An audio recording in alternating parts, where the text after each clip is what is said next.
ప్రపంచ క్రికెట్లో richest board ఏది అంటే అందరూ చెప్పే మాట బీసీసీఐ.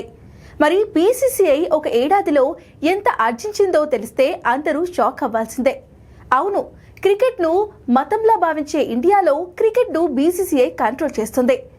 అయితే బీసీసీఐ గతేడాదికి గాను అక్షరాల 9,741.7 కోట్ల రూపాయలు ఆర్జించింది. ఇందులో అధిక భాగం ఐపీఎల్ నుండే వచ్చాయి. గత ఐపీఎల్ ద్వారా 5,761 కోట్ల రూపాయలను ఆర్జించింది బీసీసీఐ. అంటే మొత్తం ఆదాయంలో దాదాపు 59% ఇదే కావడం విశేషం. అయితే బీసీసీఐకి ఐపీఎల్ మెయిన్ సోర్స్ గా ఉంటుంది. ప్రతి ఏటా ఒక్క ఐపీఎల్ నుండే 1000 కోట్ల రూపాయలు అందుకుంటుంది. మీడియా హక్కులు, స్పాన్సర్షిప్ డీల్స్ తో బీసీసీఐకి భారీ ఆదాయం తెచ్చిపెడుతుంది. ఇక ఈ లీగ్ దేశీయ ఆటగాళ్లకు, యువ ప్రతిభావంతులకు అద్భుతమైన వేదికగా నిలుస్తోంది. అంతేకాదు, ఇప్పుడు క్రికెట్ ఇంతలా మారటానికి లోకల్ సూపర్ స్టార్లు కూడా ఒక కారణంగా చెప్పుకోవచ్చు.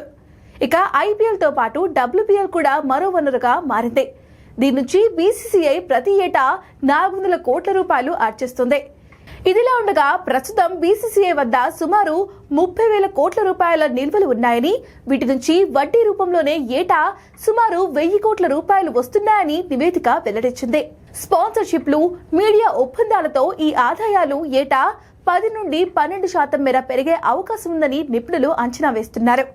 ఇలా బీసీసీఐ ప్రతి ఏడాది కొన్ని వేల కోట్ల రూపాయలు ఆర్జించి ప్రపంచంలోనే రిచెస్ట్ బోర్డ్ గా నిలిచింది.